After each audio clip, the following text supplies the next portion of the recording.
Hoy vamos a terminar nuestra exposición de Primera de Juan con los últimos versículos del capítulo 5.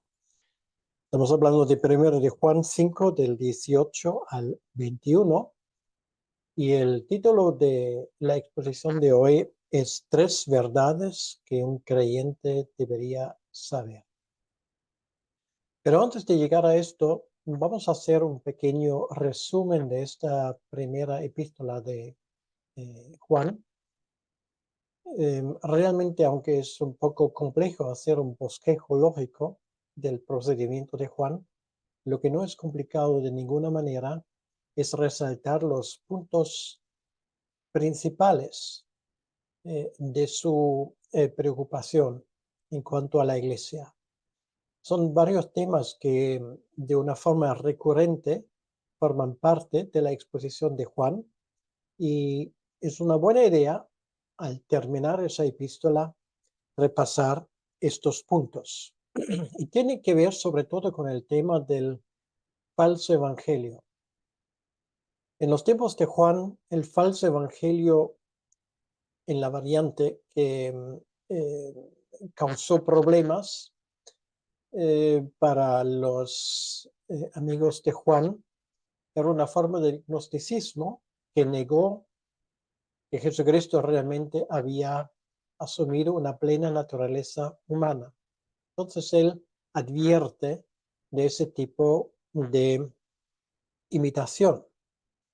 De la misma manera como hoy en el mundo hay todo tipo de imitaciones de artículos de marca, bueno, quien no piensa enseguida en un Rolex falsificado y producido en algún lugar del este de Asia, o por ejemplo, podríamos pensar lo que era muy de auge hace un par de años, innumerables falsificaciones del famoso cocodrilo de Lacoste y otras cosas. Bueno, hasta el día de hoy hay un problema con el dinero falsificado eh, y lo mismo aplica realmente o se aplica al Evangelio.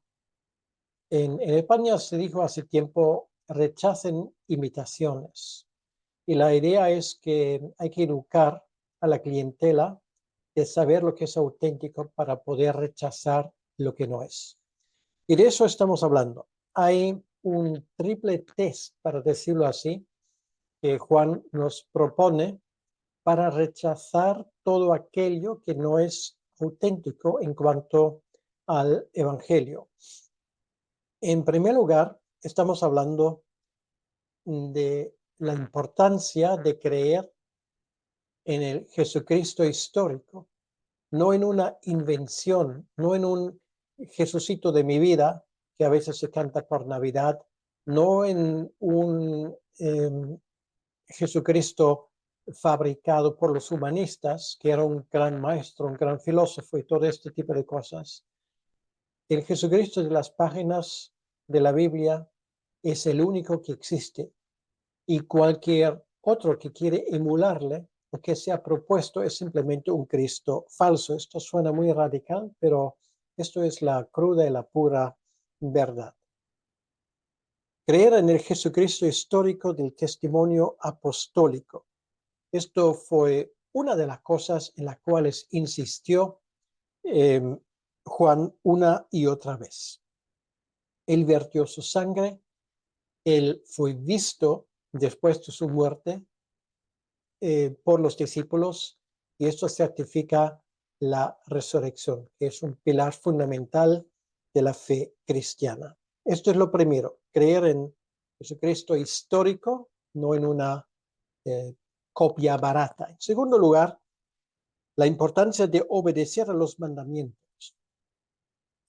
La fe cristiana tiene una ética, quiere decir que tiene una serie de normas en cuanto a nuestro comportamiento. No todo vale en la iglesia del Señor. Aunque esto en nuestros tiempos se pone en tela de juicio y se dice a veces que lo único que es importante es que haya amor. Bueno, esto es una chorrada realmente, un error de tamaño mayúsculo. No es esto, no. eh, el Evangelio, la teología, tiene consecuencias en la vida práctica, se llama ética. Por lo tanto, hay que obedecer a los mandamientos de Dios, a lo que Dios quiere, y hay que evitar lo que Él no quiere. Y esto sí, no goza de muchos adeptos en nuestro tiempo, pero esto es uno de los pilares que Juan propone en su carta que hay que tomar en cuenta. Obediencia. No hay amor a Dios sin obediencia. Si alguien dice yo amo a Dios, pero no obedece lo que Él ha mandado, simplemente da muestras de que es un niño travieso. En tercer lugar, el amor por los hermanos. Si alguien profesa la fe en Jesucristo, si alguien obedece a Dios, entonces esto implica una cosa: el bienestar de mi hermano no puede eh, dejarme indiferente. Si mis hermanos tienen un problema, pues ese problema también es mío. Por lo tanto, el amar a los hermanos, el querer el bienestar tanto físico como espiritual de ellos, es un eje fundamental de nuestra fe. El que no ama a los hermanos no conoce a Dios. Lo hemos estudiado juntos y esto es una afirmación de Juan. Aquí, en estos últimos versículos de la carta, finalmente, todo esto Juan de cierta manera lo resume. Es como un sumario de las cosas que ha estado enseñando. Y esas tres verdades que él afirma en los versículos del 18 al 20 hablan de un conocimiento seguro, porque empieza eh, estas afirmaciones con la palabra sabemos. No es algo, él no dice opino o creo, dice sabemos, es un hecho, es que no hay una forma distinta de vivir la fe cristiana.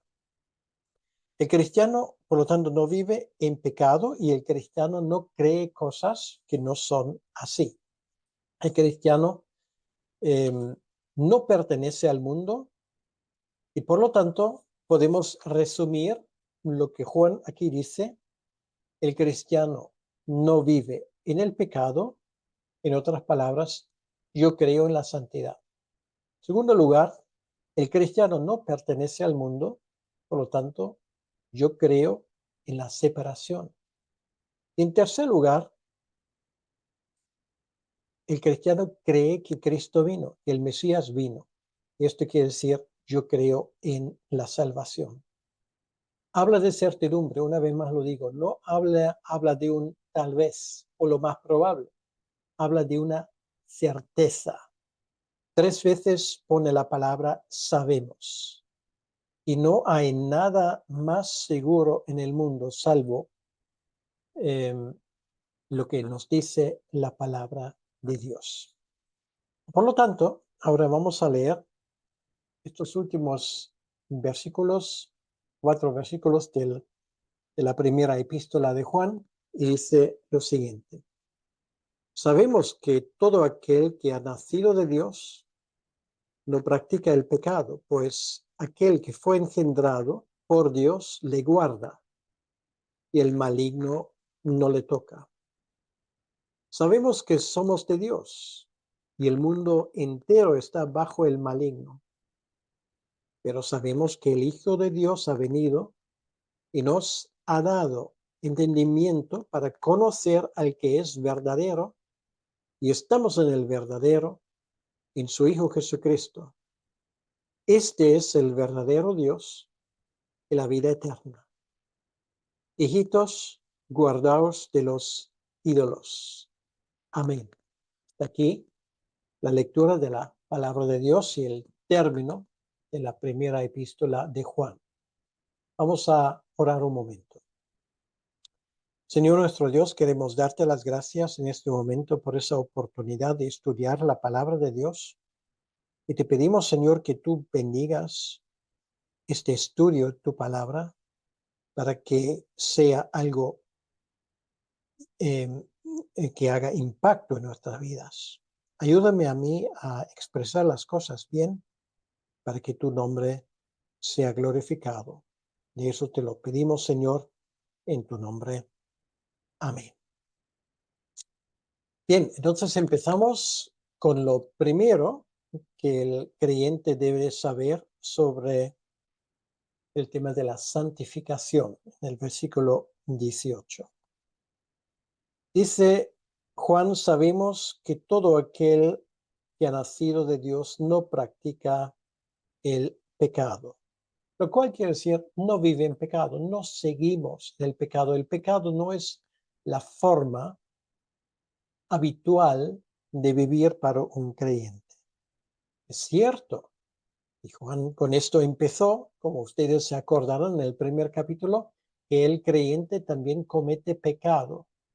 Sí, el creyente comete pecado, pero no vive en el pecado. Son dos cosas distintas. Vivir en el pecado habla de una forma de vida, de un comportamiento habitual. Pecar habla de algo puntual, como de un cuerpo extraño en el ojo, algo que no es normal y que hace daño. Por lo tanto, si alguien vive en el pecado, no puede tener seguridad de salvación. Quiere decir que no hay ninguna razón para asegurar a alguien que vive en el pecado de que tú no te preocupes. Lo importante es que estés salvo, y estés salvo porque has confesado a Jesucristo como tu Señor y Salvador. Hay mucha gente que se van al infierno, los cuales le han enseñado que no te preocupes, la forma como tú vives no es tan importante. Lo más importante es que tú creas. Una doctrina realmente que viene del infierno mismo, porque da una falsa seguridad de salvación. De eso no estamos hablando aquí. Como dice el refrán, uno no puede estar diciendo misa y replicando al mismo tiempo. Esto no se puede. Por lo tanto, o estás en el mundo o estás con el Señor. O vives en el Espíritu Santo o vives en el pecado. Ambas cosas no se mezclan. Ahora, ¿qué quiere decir esto? Esto quiere decir, entre otras cosas, que un creyente jamás se va a regocijar en el pecado. Sabe perfectamente que no está bien y no le deja tranquilo si actúa de una forma improcedente, de una manera que sabe perfectamente que Dios no está contento con ello. El creyente no va a insistir. Es un cuerpo extraño en la vida del creyente. Y creo que para aquellos de ustedes que son creyentes, una experiencia que hemos tenido todos en alguna ocasión. Hemos cometido un pecado y ese pecado no nos deja tranquilo. No nos deja tranquilo hasta que lo hemos confesado y recibido formalmente el perdón de Dios. De eso estamos hablando. Pero aquí aprendemos aún una verdad que va más allá de esto, que es muy importante. Y esto es que somos los objetos del cuidado especial de Dios. Mientras que yo viva, yo quiero proclamar la gracia soberana de Dios. No negamos la responsabilidad humana. No hablamos, podemos vivir como queremos. No, la salvación y la santificación es un regalo de Dios y Dios nos guarda. La Biblia nos enseña claramente: el que siga a Dios será guardado por Jesucristo. El que nacido de nuevo será guardado por Jesucristo. Aquí dice: pues aquel que fue engendrado por Dios le guarda. O sea, aquel que le fue engendrado, esto es Jesucristo, engendrado eternamente por Dios el Padre, le guarda al creyente y el maligno no le toca. Ahora, con esto estamos llegando a una de las verdades más prácticas de toda la vida cristiana. Y por lo tanto, me gustaría que ustedes lo entendiesen lo mejor posible, porque tiene un impacto, un alcance sin precedentes. Eso significa, en primer lugar, no podemos seguir viviendo como vivíamos antes. No practica el pecado el que ha nacido de Dios. ¿Has nacido de nuevo? Pues no practicas el pecado, no vives en el pecado. No hay algo como el creyente carnal. Un creyente puede ser carnal puntualmente, pero no es algo que caracterice su vida. No es una opción de ser creyente, el ser un creyente carnal. Si en nuestra vida no se nota que somos creyentes y que somos distintos, es que no lo somos. Yo recuerdo hace años que alguien me presentó un familiar suyo y dijo, bueno, es mi hermana, pero mi hermana tomó la decisión de seguir a Cristo, pero no lo practica. Es una creyente carnal. Bueno, lo que esto quiere decir es que ella no es ninguna creyente, porque si ella no practica lo que ha aprendido, si ella no vive como creyente, es que no es creyente. Y no lo digo yo, sino Jesucristo dice, por su fruto lo conoceréis. Mateo capítulo 7. Por lo tanto, hay que tener mucho cuidado en no afirmar la salvación de una persona que no da muestras de ningún tipo de que es creyente. Una persona que siempre antepone sus propios intereses a los intereses de Dios, lo siento mucho, no da muestras. O sea, esa persona no necesita eh, comprensión, una llenura del Espíritu Santo. Esta persona necesita convertirse y son cosas muy diferentes. Además, lo que el versículo 8 nos dice aquí es que Jesucristo es el garante de nuestra salvación eterna. Esto está implicado en esa afirmación. Y es otra vez una doctrina fundamentalmente importante, ya que una persona llega a ser creyente, va a ser creyente para siempre. No se pierde la salvación, como tú puedes perder un manojo de llaves o tu tarjeta de crédito y luego la encuentras y otra vez la cosa está bien. No. La salvación no es como una prenda de vestir que tú a veces lo pones, luego la dejas, luego lo pones, luego la dejas. Si tú llegas a nacer de nuevo, de la misma manera como un niño nace, vive y punto.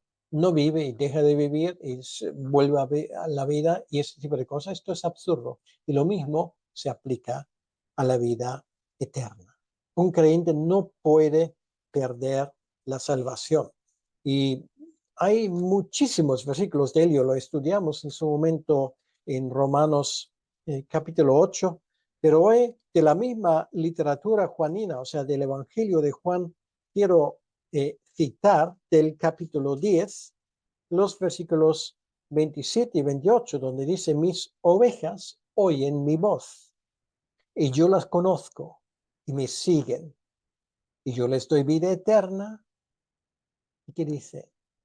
Y no perecerán jamás, ni nadie las arrebatará de mi mano. Bueno, este es el trasfondo de lo que vamos a considerar ahora. Esto es seguridad de salvación.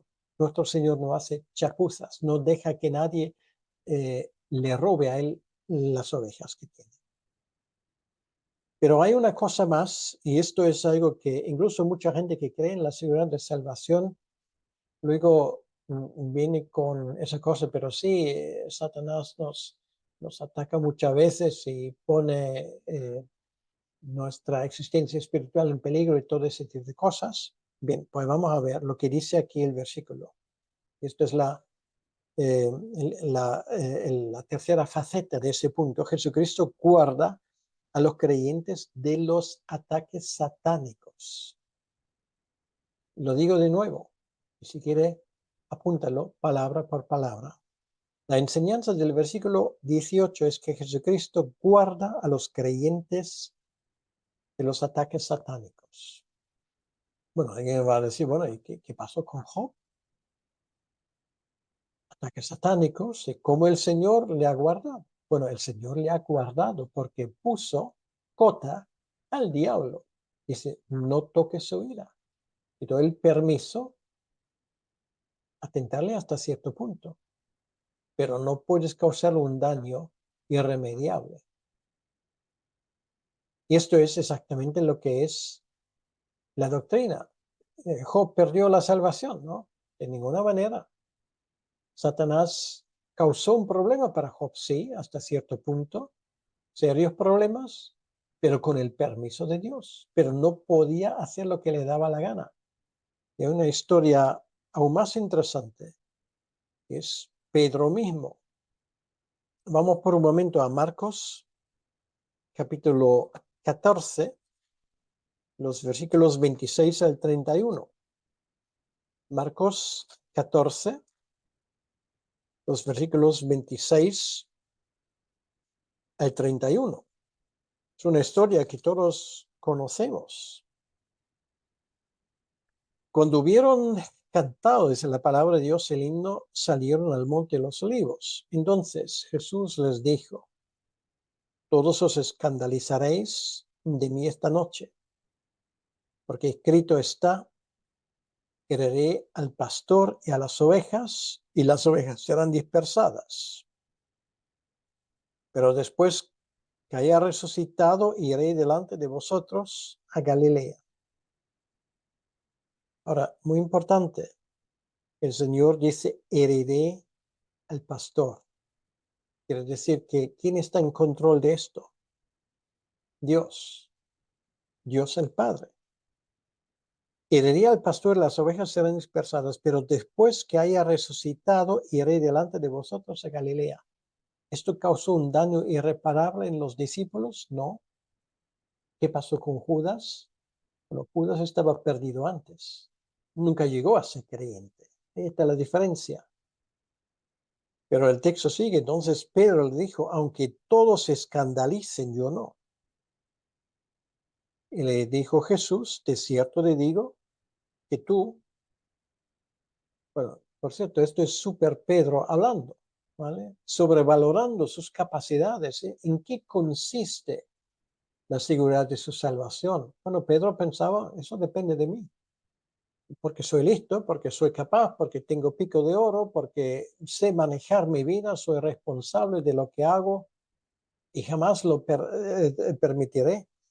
El Señor le dice, escúchame Pedro, te digo, te digo a ti, no a los demás, a ti, que tú, no Juan, ni Jacobo, ni otros de los discípulos, hoy, no mañana, no pasado mañana, sino hoy, en esta noche, antes que el gallo haya cantado 2 veces, me negarás 3 veces. Bueno, con esto podríamos decir terrible, pero allí hay una cosa, un detalle que muchos se olvidan, y esto nos aporta Lucas, hablando de la misma historia. En el capítulo 22, en el 31, dice lo siguiente. Simón, Simón, y aquí Satanás os ha pedido para zarandearos como trigo, la misma historia. Y esto quiere decir que Satanás tenía que hacer una petición, o sea, no tiene el poder a tocar al creyente Pedro, ha pedido. Y luego dice el versículo 32, pero yo he rogado por ti que tu fe no falte. Pedro perdió todo, la autoestima, su autocontentamiento, perdió su egoísmo, perdió todo, salvo la fe. La diferencia con él y Judas. Judas nunca tuvo fe y Pedro nunca la perdió. ¿Por qué no? Porque Jesucristo dice aquí ha rogado por él, ha intercedido por él. Y tú, una vez vuelto, confirma a tus hermanos. Esta es exactamente la enseñanza que tenemos en el capítulo 5, versículo 18 de Juan. De este versículo y de los ejemplos relacionados con el versículo, aprendemos tres cosas importantes. Lo voy a repetir porque me gustaría mucho que todos y cada uno de ustedes lo tuviesen por seguro para siempre. En primer lugar, Satanás tiene que pedir permiso. No tiene poder de herirles a los creyentes, su propia autoridad. El ataque de Satanás tiene el permiso de Dios por fines pedagógicos, vamos a decirlo así. No puede hacer nada sin el permiso de Dios. Ahora, esto es la primera verdad. Ahora llegamos a la segunda verdad. Satanás aquí se nos presenta como alguien que tiene que servir a los propósitos de Dios. Si Satanás es consciente de ello, no lo sé. El hecho es que es así.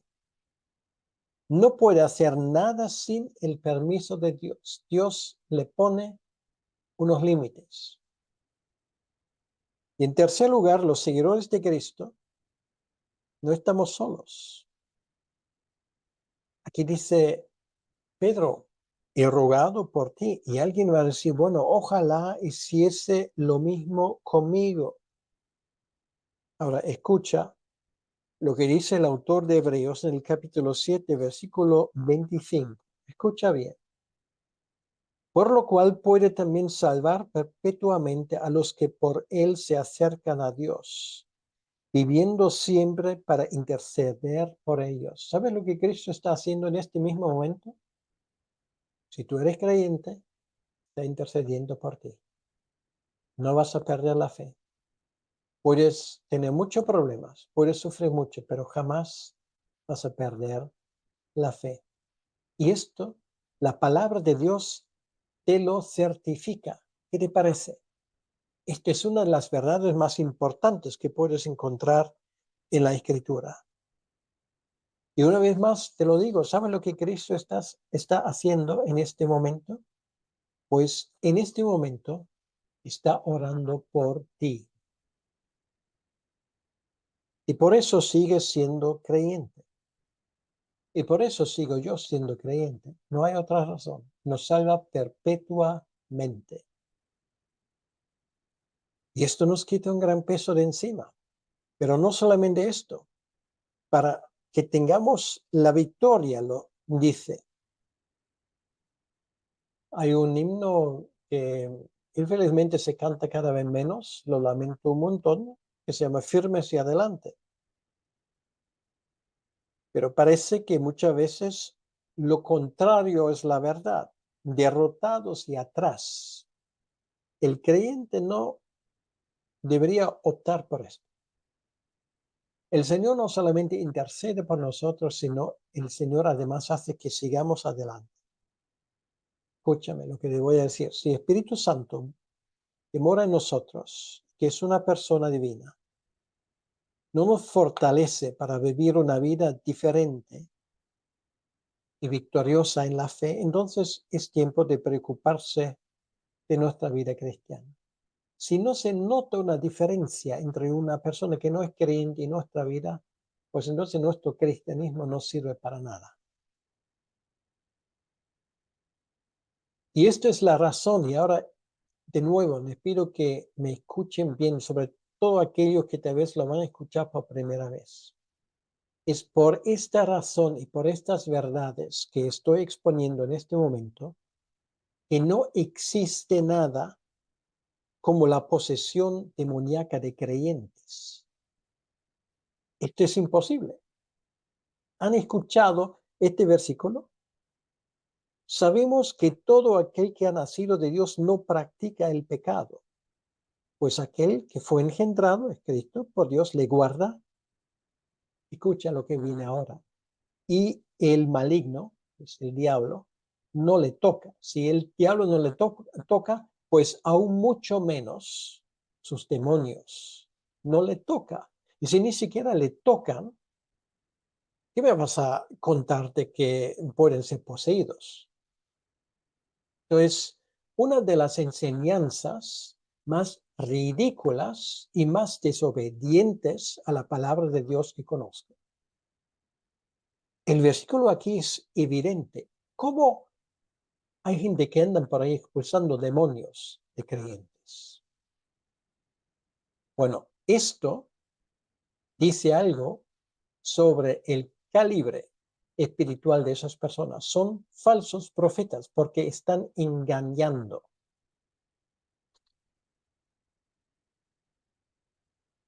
No hay nada como la posesión de creyentes, no existe. Contradice a la clara enseñanza del Nuevo Testamento. Y alguien va a decir, sí, pero yo conozco casos donde si esto pasó, me da lo mismo. Aunque me digas que conozcas 100 casos, yo he conocido supuestos casos así. Aquí dice que Satanás no toca a un creyente. Entonces, ¿qué conclusión sacamos? Pues aquellas personas, si la expulsión del demonio fue auténtica, no eran creyentes. Y si no fue auténtica, estamos hablando de un engaño. Piénsalo. Esto ocurre porque el diablo lo tiene prohibido tocar a un creyente. El espíritu no comparte morada con el diablo. Dios no le echó del cielo para hospedarle de nuevo en tu vida o en la vida de otro creyente, para compartir habitación con él, de ninguna manera. Lo digo desde hace décadas y lo sigo diciendo, sigo retando públicamente que alguien me dé un caso, un versículo bíblico que afirme lo que este versículo no dice. Quiere decir que afirme la posesión demoníaca de un creyente. Ningún versículo de la Biblia lo dice, ninguno, ni hay ningún caso. Muchas veces la gente lo dice, hasta están hablando de, le han expulsado un demonio de un resfriado, de la muela mala, o vete tú a saber. Una forma de despersonalizar el pecado. Eso quiere decir, yo quiero obedecer, pero claro, llevo algo dentro que no me deja. Es absurdo. Por favor, dejemos de tonterías y de ese tipo de infantilismo, que no es otra cosa. ¿Esto significa que no hay tentaciones? No, hay tentaciones, pero Dios nos guarda, no de ellas, sino en ellas. Muy importante.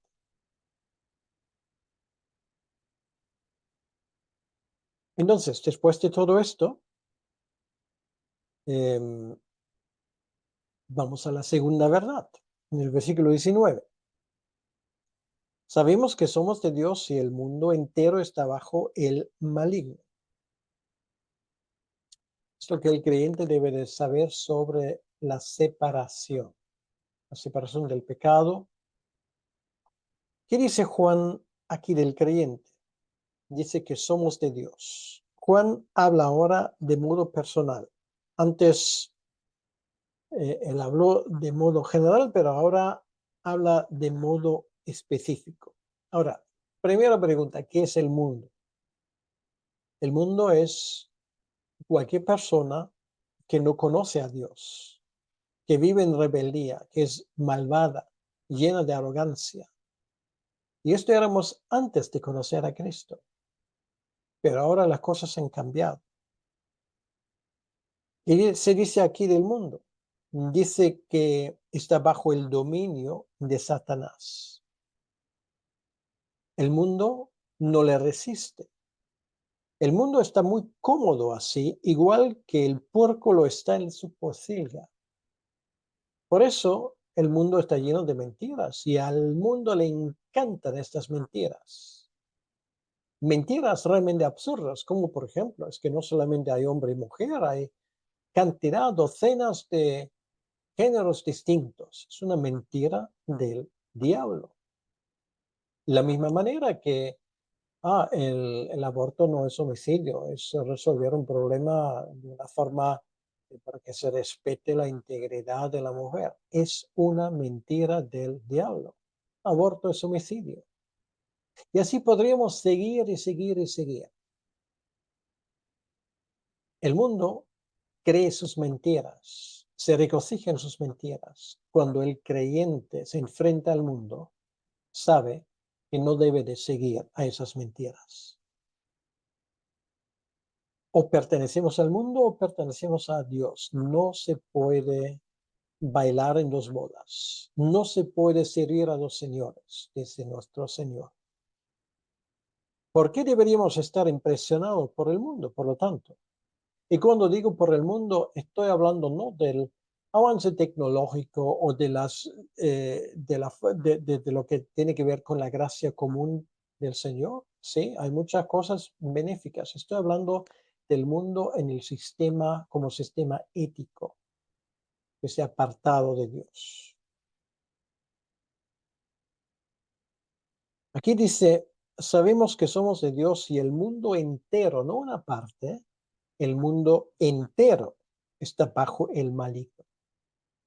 Quiere decir, donde Dios no reina, ¿sabes quién reina? Satanás. No hay una zona gris, no hay una tierra de nadie.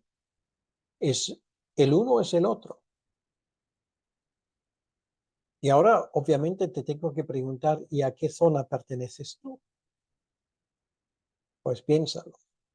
Ahora, vamos a llegar al tercer punto, que es lo que nos toca hoy, y es lo que el creyente tiene que saber sobre la salvación. Versículo 20. Sabemos que el Hijo de Dios ha venido y nos ha dado entendimiento para conocer al que es verdadero. Y estamos en el verdadero, en su Hijo Jesucristo. Este es el verdadero Dios y la vida eterna. Es una gran verdad. Jesucristo ha venido. Ya no esperamos a otro Salvador. Y Jesucristo es el único auténtico. Rechaza imitaciones. Sí, hay muchos Cristos, hay Cristos de todo tipo. Está el Cristo del humanismo, está el Cristo de la teología liberal, está el Cristo de la teología de liberación, está el Cristo, vete tú a saber de quién, el Cristo del gran poder de los católicos en España, etcétera, etcétera. Pero solamente hay uno histórico, Jesucristo, el Salvador.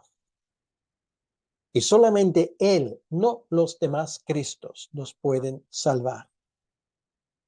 Nuestro Jesucristo es Dios y actúa como tal.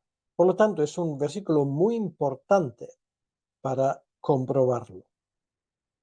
Este es el verdadero Dios. Esto demuestra, hay un versículo que demuestra de esa forma muy claramente que Jesucristo es Dios. Y esto nos habla de su encarnación, del milagro más importante de toda la historia.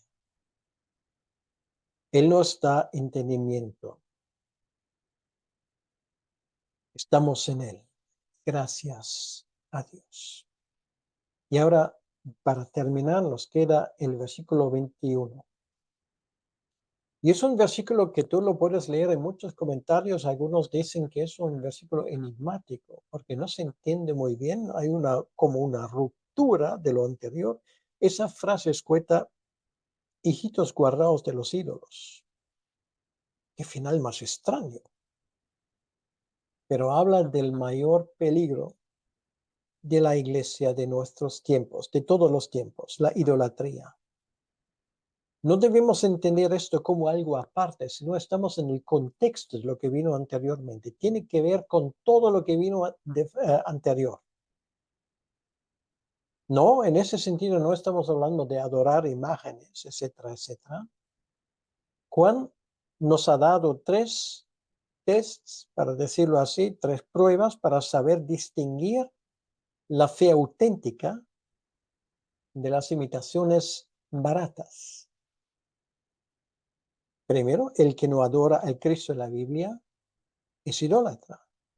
En segundo lugar, el que no ama al hermano es idólatra. En tercer lugar, El que no obedece a Dios es idólatra porque sirve a un ídolo.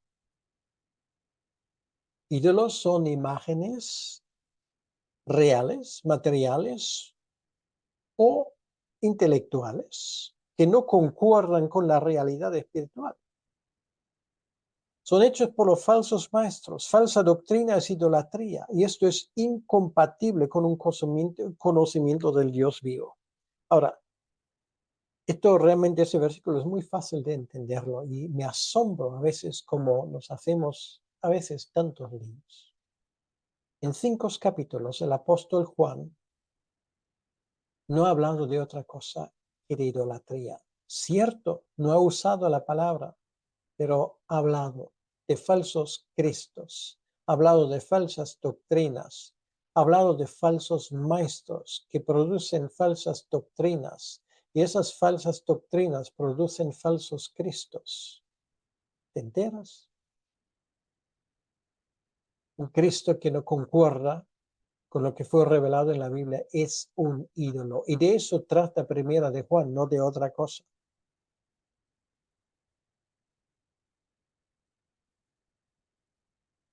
Guardaos de los ídolos, guardaos de los que predican un evangelio adaptado al mundo, guardaos de aquellos que predican lo que la gente quiere escuchar. Cuidado con los que hacen estudios de marketing para luego poder capturar adeptos. Son ídolos. Cuidado con los que te prometen el cielo y te quieren llevarte directamente al infierno. Tenemos que preguntarnos constantemente, ¿creo yo en el Dios de la Biblia, en Jesucristo histórico o en un ídolo que se adapta a mis necesidades? Quiero decir esto al final. Tus imágenes e ídolos, aunque seas muy religioso, no te van a salvar. Estás dormido, despierta ya. Ven a Cristo, al Cristo de la Biblia. Y para aquellos que ya somos creyentes, regocíjate en tu salvación. Y lo de hoy, no lo olvides jamás. Nadie te puede arrebatar de sus manos. En segundo lugar, el diablo no te puede tocar. Y aún mucho menos sus demonios. Aleluya. Vamos ahora. Señor, te damos las gracias por esta preciosa epístola de Primera de Juan. Te pedimos, Señor, que tú nos ayudes a entender lo que nos quieres decir. Ayúdanos a estar obedeciendo a tus palabras. Bendice esa exposición y te pido, Señor, que haya mucha gente que se pueda beneficiar de lo que tú les quieres enseñar. Te lo pedimos, Señor, en tu nombre, para tu honra y para tu poder. Amén. Dios te bendiga.